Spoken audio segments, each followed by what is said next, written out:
Restiamo in tema di natura. Il WWF ha premiato il comune di Rivignano per il progetto di realizzazione di un bosco al posto di un terreno in parte agricolo e in parte degradato. Sentiamo Francesca Santoro.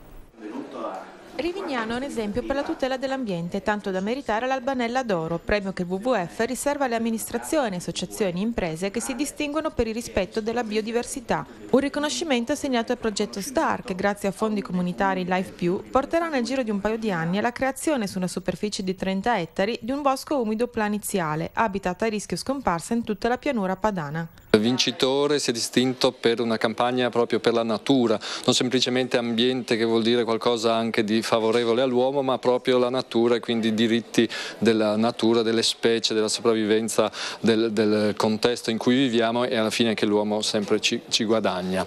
Ecco, il premio è stato assegnato al comune di Rivignano, che si è distinto per un progetto lungimirante che riguarda il rimboschimento di 20 ettari di superfici agricole e il miglioramento di una superficie di 11 ettari che è già bosco ma con specie non autoctone, quindi lo convertirà lasciando le specie nostrane e inserendo magari qualche specie anche nostrana in più a quelle preesistenti. Quindi un progetto che è partito circa 4 anni fa, durerà per sempre, perché questo bosco potrà crescere.